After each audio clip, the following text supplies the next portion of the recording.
launch conductor in mission control, we pause at this moment in our countdown to remember and honor the lives of each of the participants on the Celestis Memorial spaceflight.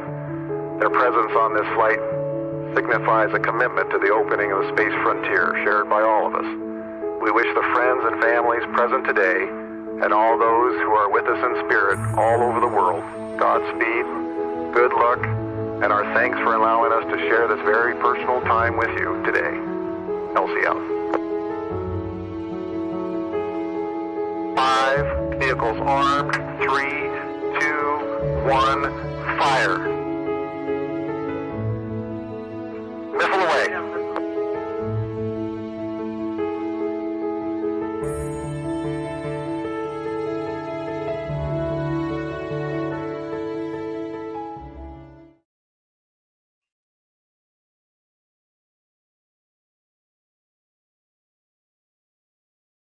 And good evening, ladies and gentlemen, and welcome to, this is not necessarily a mission update. It's more of a completion report, I guess, for lack of a better name. My name is Marc Lee, and I'm one of the ambassadors for Celestis Memorial Space Flights, and we have a very, very special program for you this evening. Those of you guys that are watching now, we do have a chat room where you can go ahead and ask questions. Where either our guest here and my bosses here will answer live, either way, whether it's in the chat room or whether it's on this screen. But we have something very, very exciting to celebrate again for every launch that we celebrate. And that is we have a special program for you this evening, which our bosses will be telling you about shortly. But thank you so much. What I need everyone to do, if you can go ahead and share that link. If you're watching on Facebook, or I think you could do that on YouTube as well, share the link so your family members will know this is happening as we speak. Thank you so much for joining us for yet another mission update. In a sense, it kind of is a mission update. But in the meantime, if you have any questions, go ahead and put them in our chat room as we speak, and they'll be answered as soon as possible. So without any further ado, I am so incredibly happy each and every time I bring my boss up on the screen here, because he has a lot to share, a lot to talk about. And without any further ado, Charles Chafer, who in fact is our CEO for Celestis Memorial Space Flight, is here to give you a very, very pleasant show. Charles, how are you, boss? I'm great, Mark. Glad to see you survive some minor interaction with medical teams today, and you're looking good, and we're happy you were able to show up tonight. Before we get started, and I will give the mission update in a moment, for all of you who are wondering when's my flight going to go, I wanted to take a moment and just reflect and remind. Today is the 42nd anniversary of the first ever privately funded rocket launched into space. It was launched by a company that I was the first employee of, called Space Services Incorporated, launched from Matagorda Island, Texas, just a couple of islands up from Boca Chica, and made history with the first time a private rocket was launched to space. The head of our team then was Mercury and Apollo-Soyuz astronaut Deke Slayton. And we pulled together a team and in a very short time changed history. And someone said the other day that the resonances of what we did, including all of the legislation that permits SpaceX and Blue Origin, Virgin, and everybody, ULA, from operating, was done in conjunction with us as part of that mission. So about this time, 42 years ago, I was being thrown into the pool back at our headquarters hotel, and we had a great celebration and a great mission. And from that mission, Celestis directly came. And so there's an unbroken connection back to the very dawn of commercial space that Celestis was there for. And I just wanted to point that out. We're very proud of that heritage. It shows our commitment to commercial space. And I know that one of Deke's favorite missions was Celestis, and he was the one that was probably the most excited about it of all of our team back then. So I wanted to say that. And then I guess the second thing I do before we move into what we're doing tonight is celebrating our most recent launch, the 23rd mission of Celestis. 23, that's quite a few, which was known as the Harmony flight. Flew successfully into orbit. The CEOPS Troop 2 spacecraft is orbiting Earth as we speak. We expect within very few weeks to be able to put that orbit up on our website where we track all of our orbital missions. And we're looking at an orbital lifetime of up to 5 years, which is the limit that international organizations have agreed to for low orbiting spacecraft, and want to bring them back within a 5 year, because hey, orbit's getting crowded up there these days. So being a responsible provider is very important to us. Great to see people from literally all over the world on board. And so with that, I will now segue into just a little bit of a mission update, and then we'll take a look back at the mission of Harmony. And we have some great guests. We're so thrilled. So what's next? Our next mission will be the Serenity Earth orbital mission. Current launch day no earlier than April of next year, which comes quick. And the launch site for that mission will be going back to Cape Canaveral Space Force Station for that launch. So we'll be those of you that are on Serenity. April is a wonderful time to be on the beach in Florida, and that's when that mission is scheduled. Reservations are still open for Serenity. We're reaching our capacity fairly quickly, but if you want our next orbital flight, Serenity is your ticket. After Serenity, and not long after Serenity, is scheduled our next Earthrise service. And we call that the Perseverance flight. That launch date is June of 2025, so we'll be both coasts operational during the spring and of 2025, because the location for that launch is Vandenberg Space Force Base in California, where we just launched Harmony from. Perseverance is a very interesting flight. It will fly to orbit 2 to 3 times, then re-enter around Hawaii, I'm told.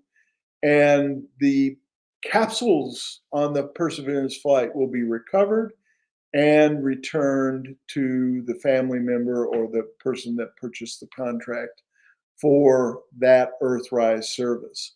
So this one is different in that our previous Earthrise services did not reach orbit. They reached space, but they didn't stay in orbit. This one is destined to be in orbit for a few circles around the planet before it brings that precious cargo back home.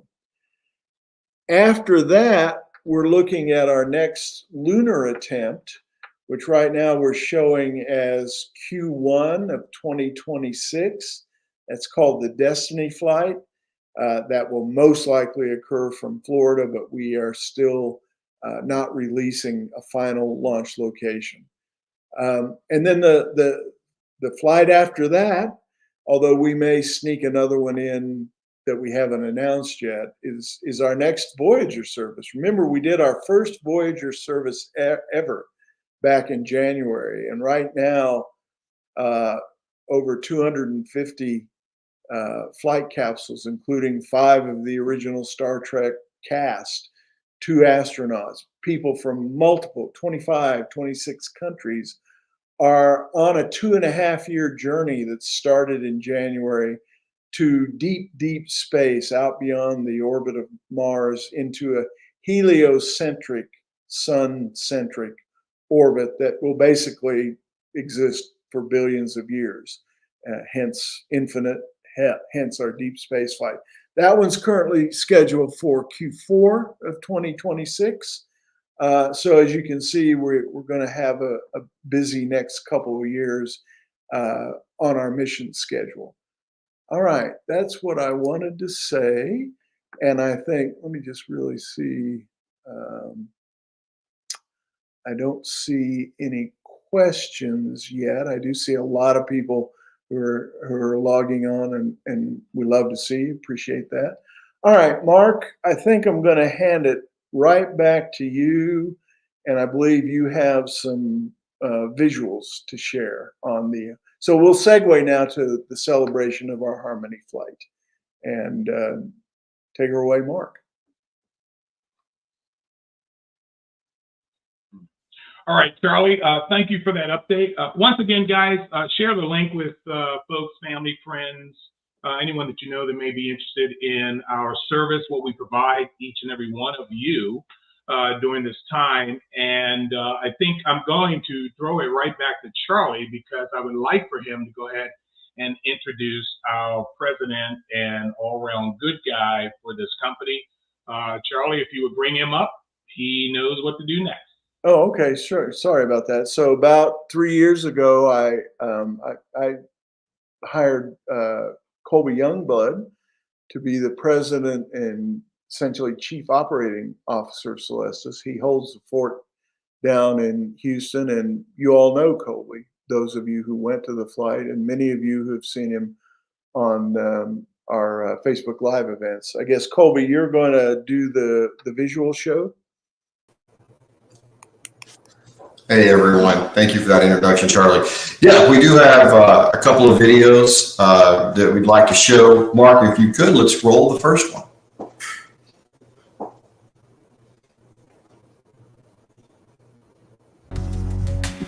Your essence dances in zero gravity. Ooh.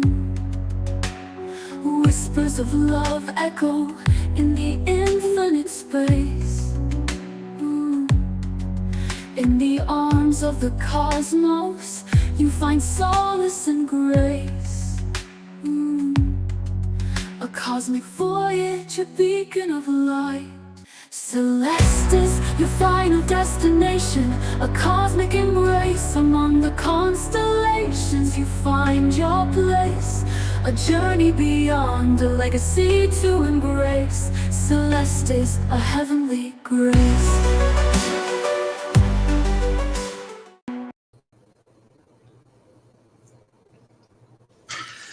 Thank you, Mark, for showing us that. And for those of you that were on site at the Harmony launch event, you probably noticed that we had videographers running around taking a lot of video and photos. And that video is an example of what some of the things and clips that the videographer took on our 3-day launch event.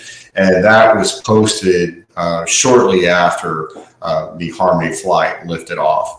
I'd like to show you another video of the Harmony flight. This is directly from the rocket provider.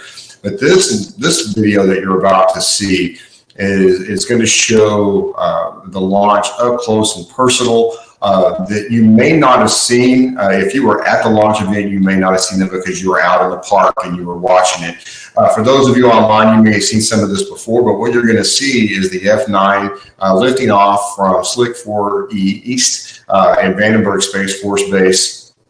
You're going to get to see the telemetry in the bottom left-hand corner, which is telling you the altitude and the speed of the rocket. You'll get to see about 30 seconds or so of that liftoff. It's going to speed up through a time lapse and get up right to the point where the second stage separates, and you'll see that second stage separate and the planet Earth below it. So Mark, can we roll that next video? 5, 4, 3, 2, 1, ignition. And liftoff of Falcon 9. Go Transporter 11. Vehicles pitching downrange. MOD chamber pressure nominal.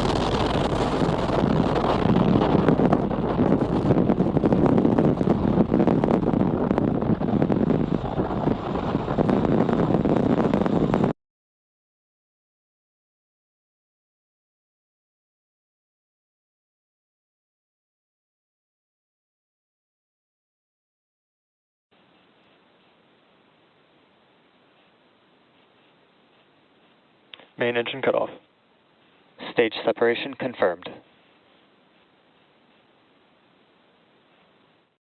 Thank you, Mark. So what you saw, there were some really good views of the F9 rocket named the Transporter 11 mission that the Harmony flight was aboard. And all rocket launches are really cool, especially when your loved one is on board. But there's something else special that we were able to get from our provider, is the actual spacecraft deploying. So I'd like to roll that video. And what you're going to see is our COPS Troop F2 spacecraft. When you see this video start to play, you're going to notice the circle in the bottom left-hand corner. That's where our flight, the Harmony flight, was integrated into the stack on the spacecraft. So the first 5-6 seconds or so, you're going to get to see the spacecraft deploy into orbit in real time. It's going to be really fast. If you blink, you may miss it. But then the last half of that video is going to show it in slow motion, and you'll see what you're looking for is you'll see the little gold-colored box. You'll see the door pop open, and then you'll see the satellite deploy. So, Mark, let's roll the Troop F2 deployment video.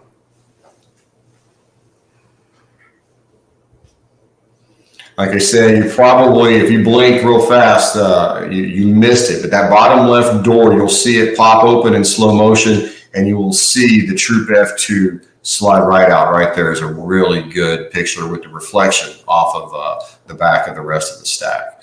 So it was obviously a very moving moment for those of us who were there and witnessed it. I'm sure also just as moving for those of you who watched online. The Harmony launch event was great, successful event. Loved going out to California, to Lompoc, and meeting everybody. 3 days events. We started off with the registration there at the Hilton, where everybody picked up their badges and their packages and got to shake hands and meet everybody.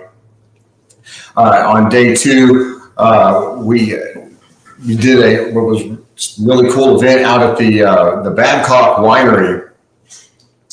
In beautiful location in Central California, just nestled among the hills, and we had just a fantastic lunch. People were able to meet and shake hands, get to hear the stories about their loved ones, and share those stories. And it was overall just everyone really enjoyed it. They even got the opportunity. The actual owner of the winery, Brian Babcock, came out and took our group and took them through a private tour of one of the cellars, which was just, again, there's a good picture of it right there. And the Babcocks love us. They love our families, and being able to give our families that private tour was definitely a treat.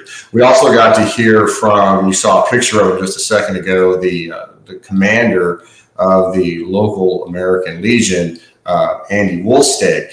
It's a great thing about Andy. He's been in the space industry. He was with the Air Force and the Space Force, and he was actually working the console at the launch for the Harmony flight.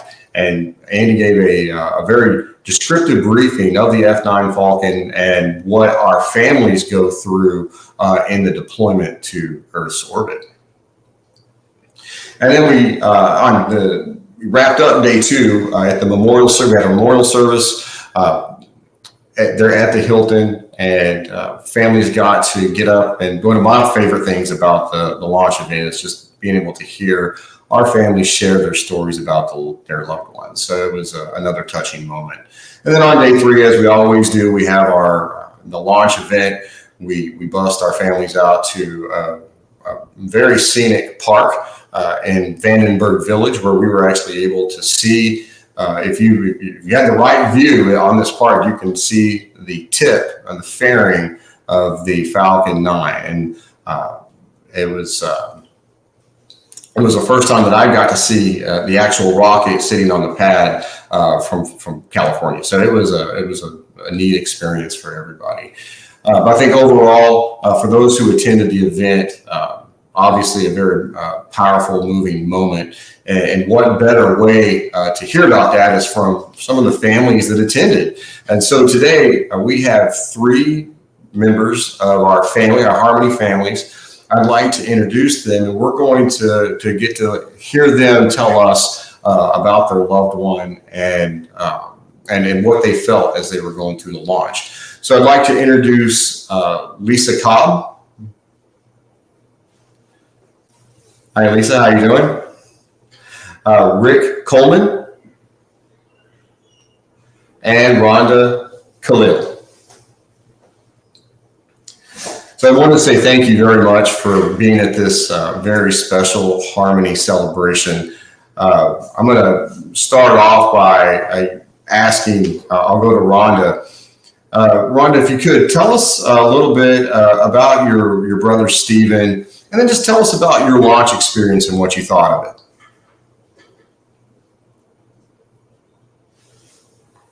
And Marc, we're going to need to unmute her. I think I'm muted. Hi, everybody. This was the most amazing thing ever.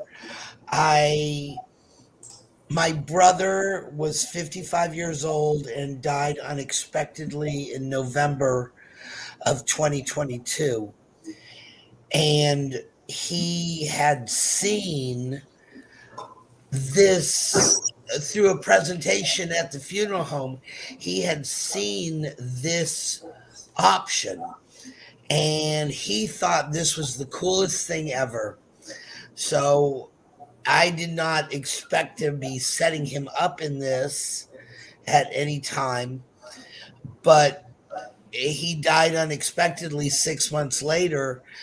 And I said, well, I'm shooting him into space. That's the end of it right there. And I know he would have loved every second of the weekend. He would have been so excited. I just know he's enjoying his time in orbit right now. So it just so special. The launch just meant everything to me. Thank you. Rhonda, can you tell me, what were you feeling when you saw the rocket launch and lift off?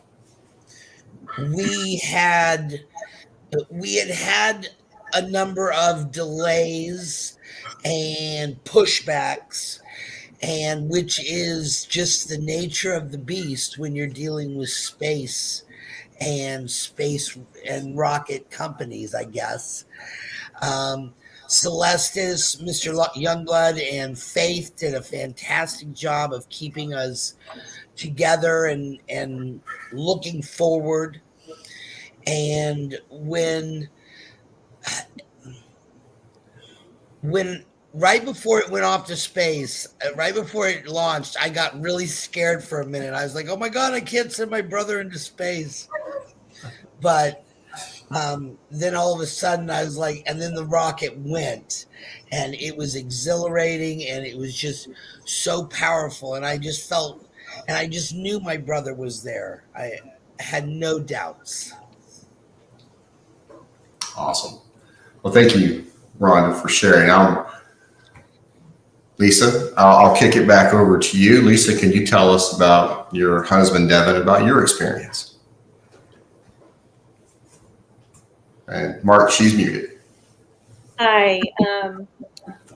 Yeah, this brought about a lot of emotions today. A whole 3-day event, I can't even start to begin to explain how wonderful it is to actually get to meet you, Colby, and Faith, because the communication, like Rhonda was saying, you know, there were so many delays along the way, but the communication was unbelievable. So when we finally met you, I felt like you guys were family, and that was really, really comforting because we were going into uncharted territory. So it felt relieving to see you guys and meet you guys. My husband, Devin, he was a doer. Something broke, he fixed it. If he couldn't fix it, he got on the computer, figured it out, and it was fixed at the end of that day. He was always busy. He was always doing projects around the house. In 2021 of July, he was diagnosed with ALS. At the time of diagnosis, he was redoing our entire backyard. He was building a deck. He was laying grass, building some planters for us to enjoy. And he was diagnosed in July, and he went on Radicava, which is the approved drug to help slow down the progression of the disease. Unfortunately for him, it went very quickly. All he really wanted was to make it to his 50th birthday. He was diagnosed at 46. So when I found out about Celestis through the funeral home, for me, it was my way of giving him his 50th birthday celebration, sending him into space, which he absolutely adored. He had just purchased a telescope that he had handpicked to have them build for him, and it was delivered to us in March. And again, he was diagnosed in July, so he didn't get to use it very often. It was very big, very heavy. And with this horrific disease, he basically lost the ability to do anything. He lost the ability to walk, to talk, to eat, to do pretty much everything. So for me, giving him this opportunity to be one with something that he absolutely adored, which was space, for his 50th birthday and beyond, meant a lot to me and our girls and our family. And it was just amazing. And I have to also agree with Rhonda when his flight was starting to launch. I just wanted everything in me to grab him and say, no, don't go, stay with us, don't leave. And as we were watching it take off into space, it was like this sense of relief over me. And I almost felt him like being one with that rocket. And he was able to be free, and he got all of his amenities back, and he was able to laugh and talk and move. And it was a sense to me that our Devin was able to enjoy this flight in the way that we remember him and always will remember him. And Celestis gave us that, and it was just unbelievable, unbelievable moment. Wow. Thank you for sharing. I know that's not always easy. I watching the rocket, I felt what you felt. I had that same feeling. It's just that overwhelming, powerful sense. It's hard to explain it. You did a great job, by the way, of putting that into words. But I feel, like you said, we get to know each other so well. We all become kind of family by the end of the 3 days where they're in that launch. And I'm right there with y'all, feeling the emotions with you. And it makes me love what I do. That is for sure. Let me ask you this, Lisa, what would you say to other families who are considering a memorial space flight for their loved one? For me in particular, I unfortunately was not able to talk with Devin about this. I didn't know about it until the funeral home.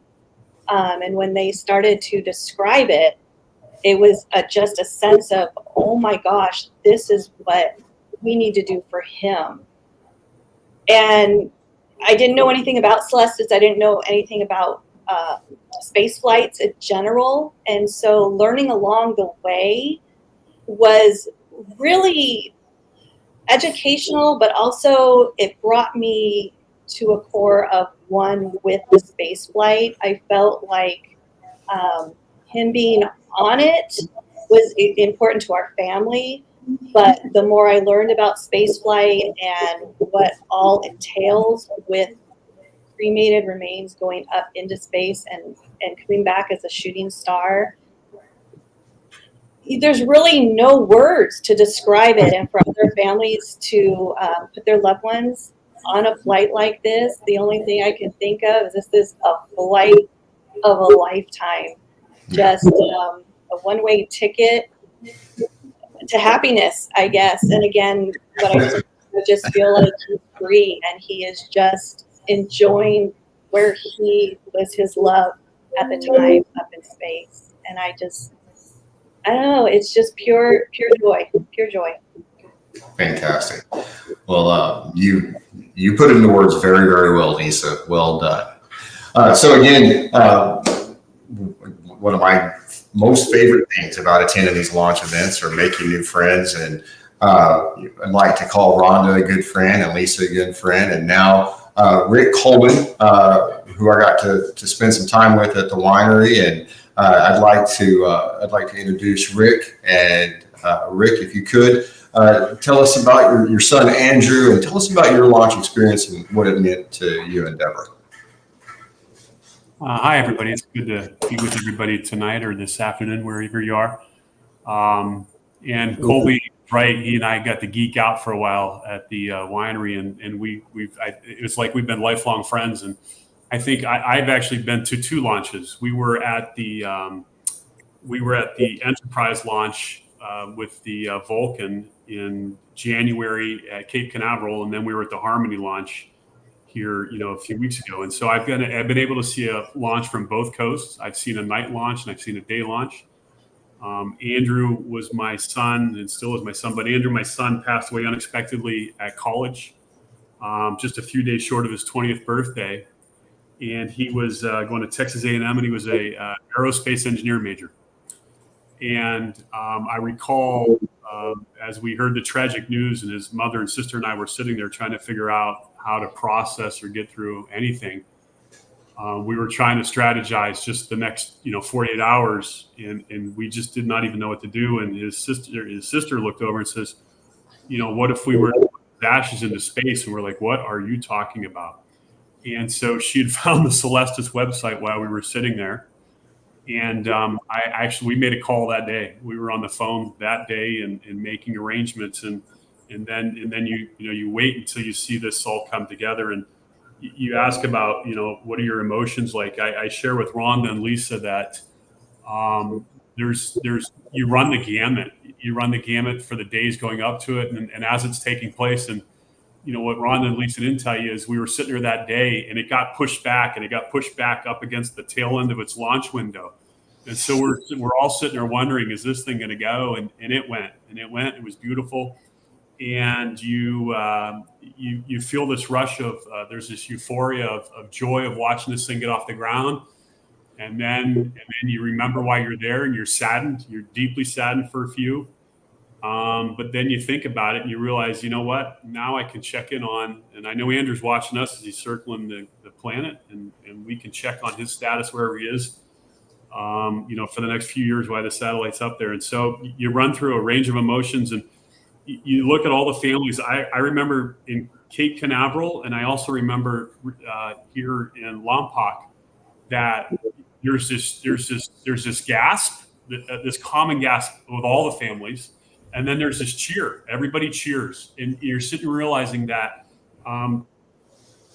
you're not alone in it, and there were a lot of people sharing the same thing for their loved ones at the same time you're sharing it. There was a connection that I would share with these folks forever, and it's pretty special. Thank you, Rick. Thank you for sharing. And so again, just like to thank everyone. I know coming on here and speaking about your loved one is not always an easy thing, but the information that you can provide to others that may be out there thinking about purchasing a memorial space flight for their loved one, and the kind of closure that a launch can bring to you and your family is something worth hearing. And so I really, really appreciate, on behalf of Charlie, myself, and the rest of the Celestis team, I'd like to just really applaud all 3 of you. Thank you very much for coming on and telling us your story today. Thank you so much. And it was an honor for me to meet you and become, like you just said, Rick, lifelong friends. So thank you all. Thank you. Okay. Oh. Okay. Thank you, guys and gals. really compelling stories, which we always have, but they never get old. They never get anything other than very personally rewarding for everyone that's involved in it. And I sense that from each of you. And we do appreciate your family, your loved ones' participation in the service that we provide. We're all really committed here. You've met the folks that we sent on the away team, but understand that in Houston and New Mexico and New York, there's a team behind them that is helping to lift your loved ones off of the surface of the earth. So it's great for me. I mean, I knew it when I founded the company, but it's always renewing for me to hear the meaningfulness of the service. It really is. It's very cool. I wanted at this point, Marc, to answer some of the questions that came through.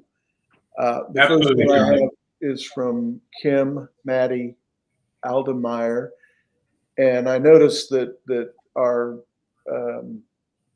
monitor provided an answer to your question, but I wanted to focus just a little bit more. And the question is, how do the families manage lining up timing for viewing if there are delays?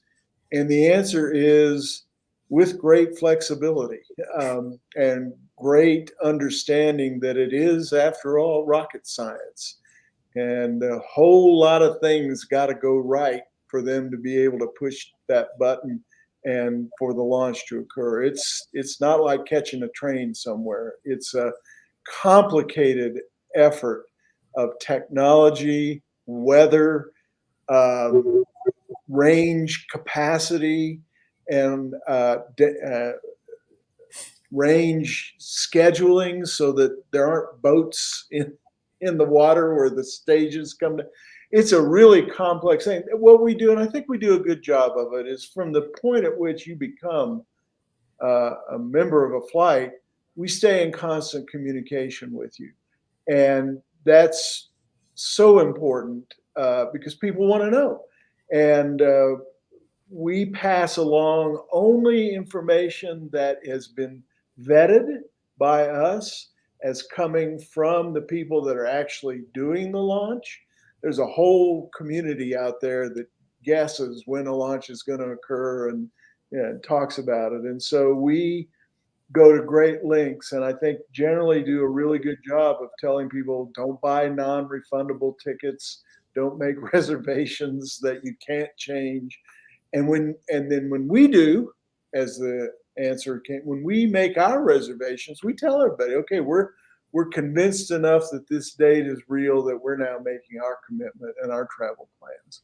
And it's a process, and it's because the launches are still so very special that we have to adapt to them. They don't fly when we ask them to. And that's how our families deal with it.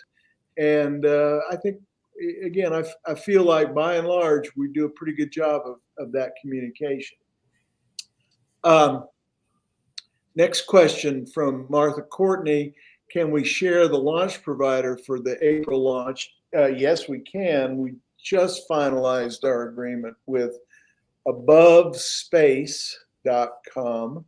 They're a Huntsville, Alabama firm that is building the Prometheus space tug. And that we're on. What's a space tug? A space tug is a device with rocket power that launches the satellites off the rocket.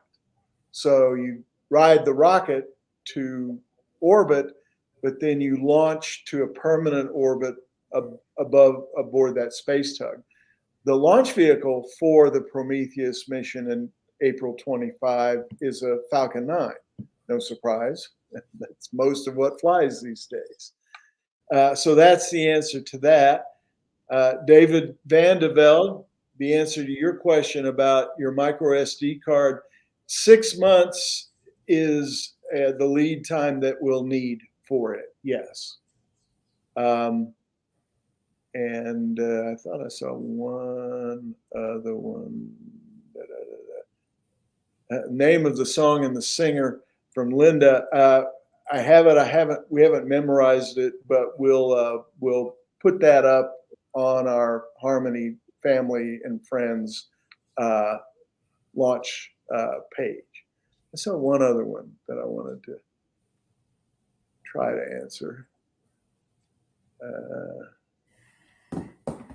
but maybe not. Okay, those are the questions that. Oh, I'm sorry. I see new comments. I need to click that button. Yeah, there's a follow-up from Kim there that I see in terms of viewing on site or at a nearby public location. Yeah. I think she's referring to the April launch, I think. Oh, I don't know. All of our launches, we reserve a private viewing area for. And we provide chartered transportation to and from it. So some of the launches we attend are really big launches, and you don't want to fight the traffic to get to a place to watch it. So we provide that service for all of our launches. There are multiple locations at both sites that afford pretty darn decent live viewing, and we've been to most of them. And then Charlie, I saw at the very bottom. Yeah, the At the lunar very bottom. landings. Yes. Well, that one's pretty simple. We contract with a company that has a contract from NASA to fly NASA payloads to the moon. It's called the CLPS, Commercial Lunar Payload Services Program. And NASA does this as a way to encourage the development of commercial lunar landers. So they end up buying 80% of the space available on any lunar lander that's in the CLPS program. And that last 20% of payload capacity, the provider sells to us and to other commercial companies that want to land on the moon. Again, it's typically a several day journey. Landing has been tough lately on the moon, and it remains a significant challenge. We have a little bit of flexibility in that we promise to get you to the moon, and that may be a hard landing or it may be a soft landing, but you'll be on the moon regardless. So that's what I can say about lunar missions, and each one is different. Each one is specific to the payloads that they're flying. There are several providers that NASA contracts with. It's a great program. It mirrors the program that NASA developed that now has commercial companies, including SpaceX, Northrop Grumman, and others, providing resupply to the space station. That used to be an entirely government function.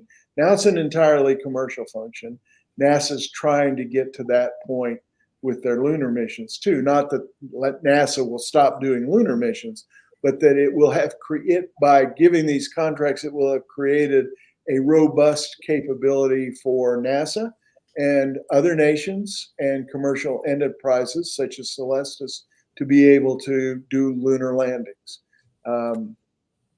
But we're very proud. We were the first and to date only company to successfully place a payload on the moon. We did that at the request of NASA. And so we've now accomplished all 4 of our missions that we offer. So everyone is no longer a first try.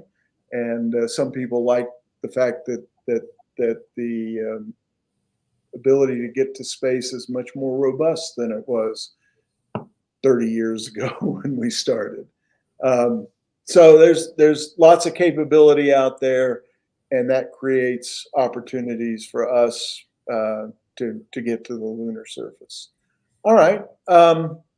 Do we have any other questions? Or I'd like to do another round with our guests because I really enjoy what they have to say. And I think the question that I'd like really for everyone to take a shot at is, tell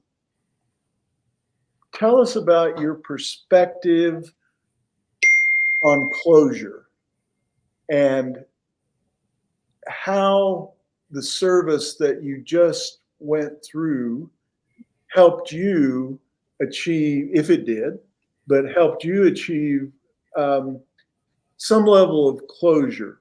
I fulfilled a dream. I did what she always wanted. I know now today that my loved one's orbiting and that's where they wanted to be. That's really, I think, ultimately what our service is all about. So maybe Richard, you'd start this round. The closures, Andrew is 19, so closure is still probably ways off for us. I would say that the launch is one of the few things that has made sense for us since he passed away.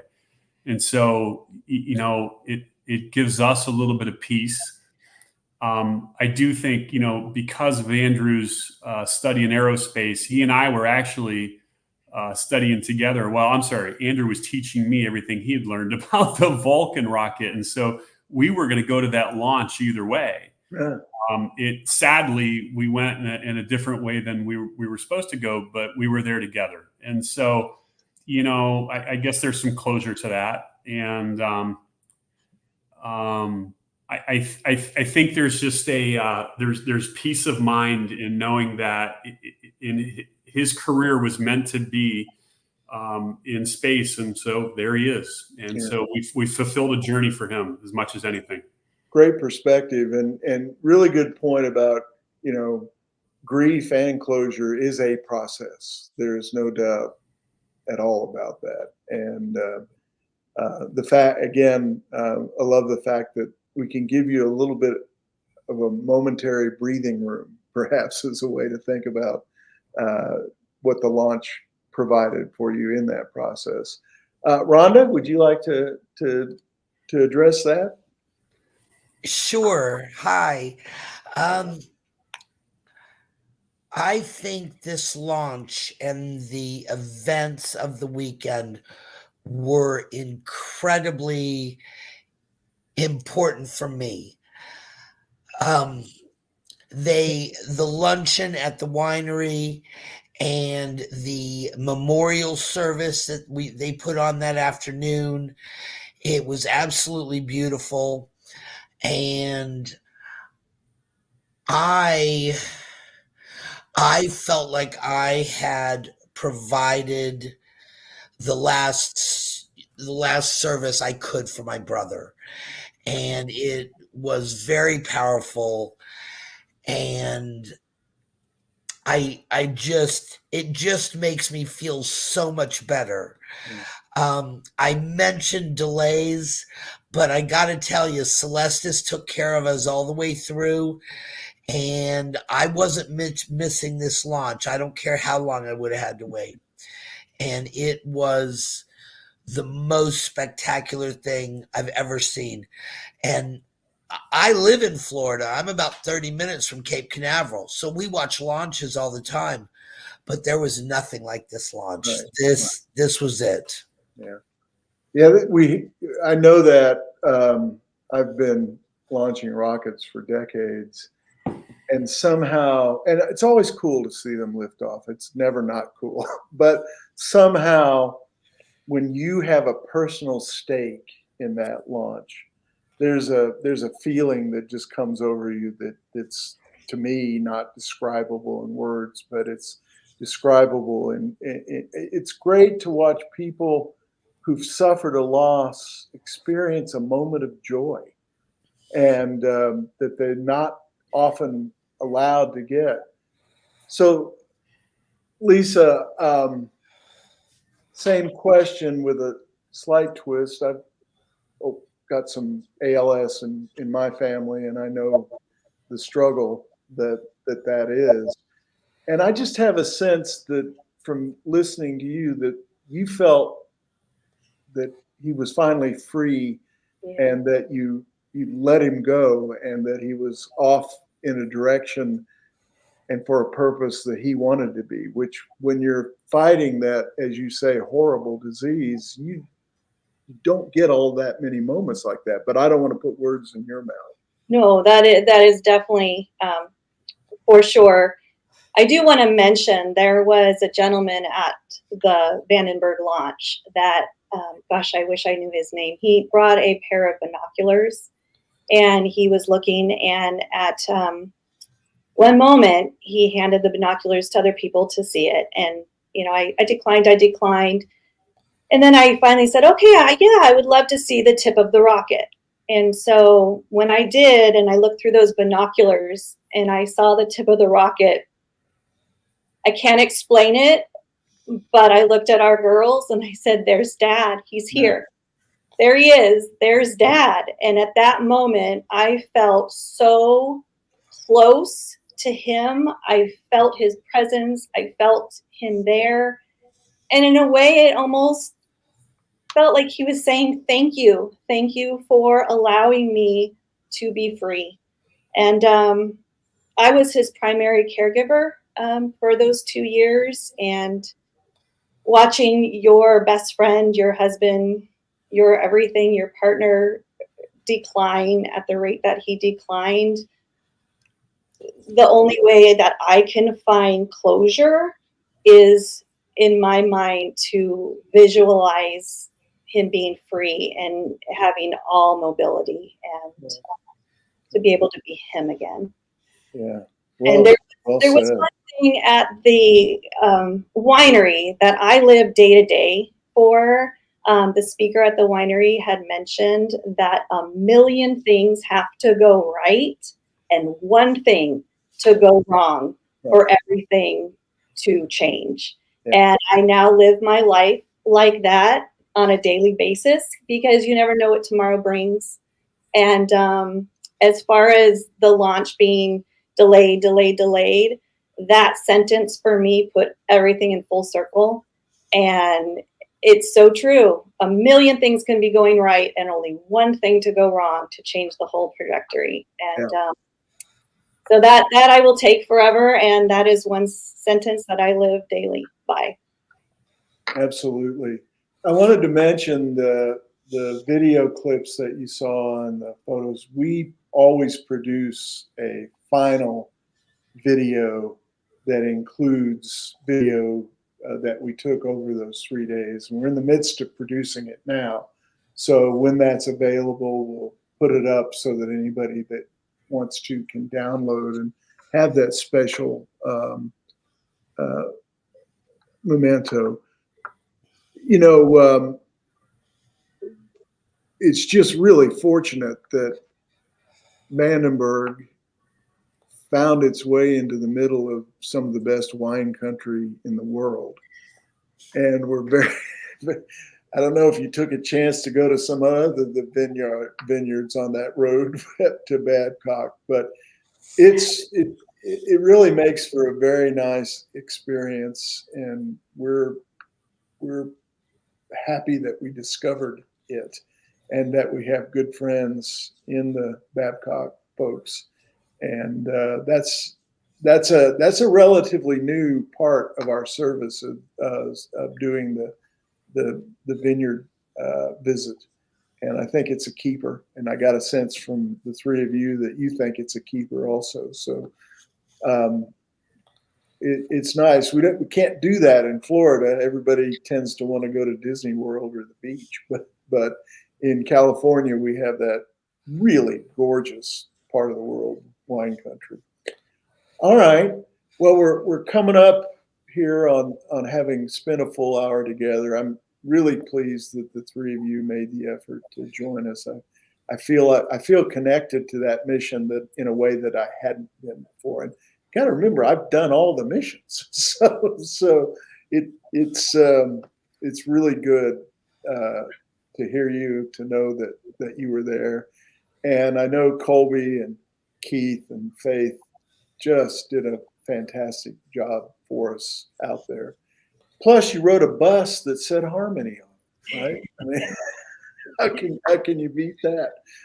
All right, with that, I think I'll close. Colby, anything you want to add tonight? There we go.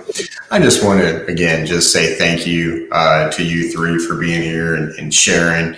I'm seeing all the comments, and there are a lot of people that are listening to what you're saying, and it's doing a lot of good. So it's always good to put good into the universe, and I believe that you three, along with Celestis, are putting a lot of good into the universe.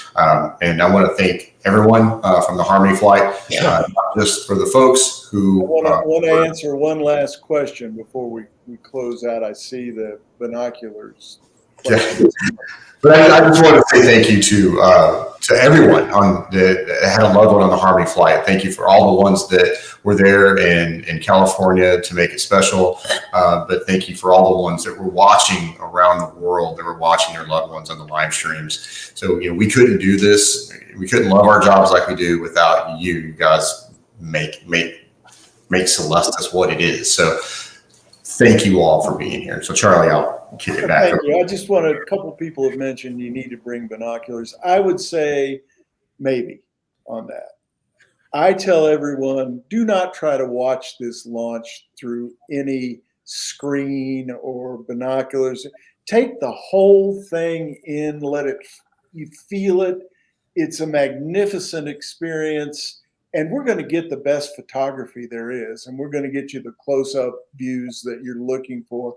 But trying to follow a rocket with binoculars, you kind of, and this is only my opinion, we don't prohibit binoculars by any means, but I've done so many of these that I know that just being there and feeling it and watching it in context, the rocket going to the sky, is so special that I wouldn't want anyone to just, I really don't want you to try to video it on your phone, because we'll get better than that and you'll watch the whole thing like this. Well, I should clarify as well, when I looked through the binoculars, it was about 30 minutes before the launch. Right, exactly. So, that's perfect. That's exactly the time to have them.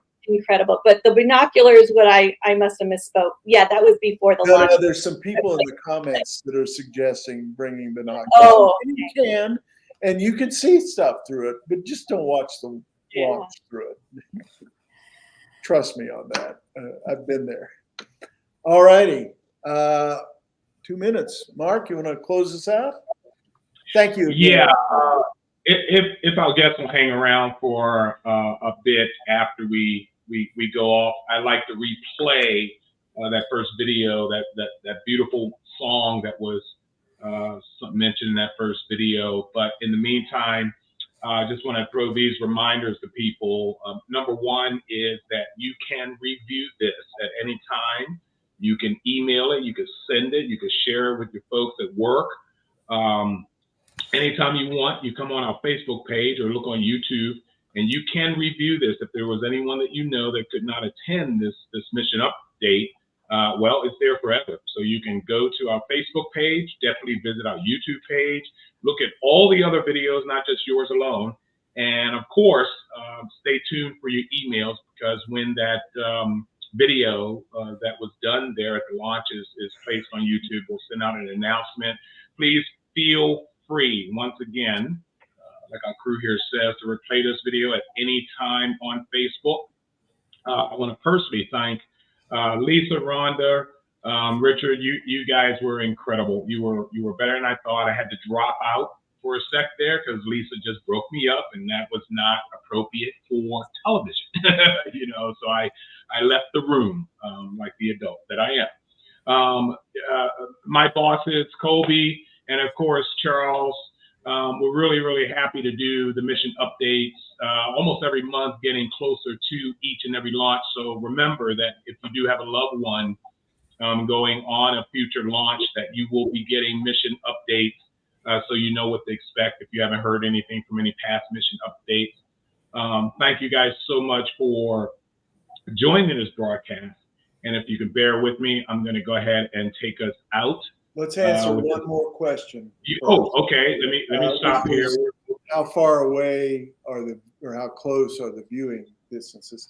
Typically, it's going to be 4 to 5 miles, and that's dictated by the explosive power of the rocket, if they occasionally still blow up, the debris spreads, and that's why range safety has limits on how close you can get.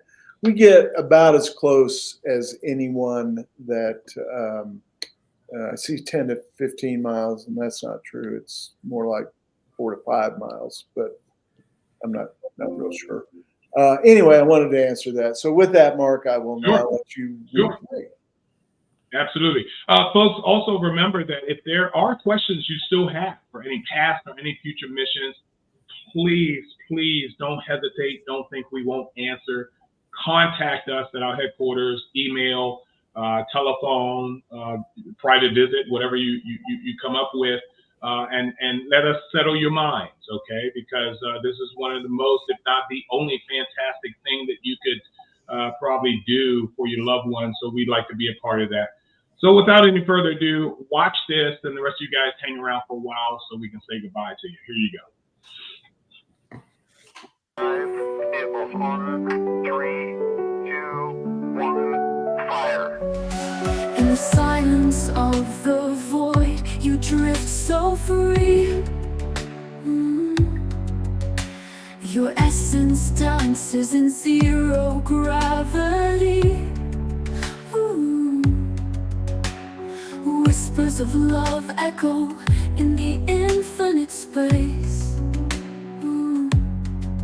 In the arms of the cosmos, you find solace and grace. A cosmic voyage, a beacon of light. Celestis, your final destination, a cosmic embrace. Among the constellations, you find your place. A journey beyond, a legacy to embrace. Celestis, a heavenly grace.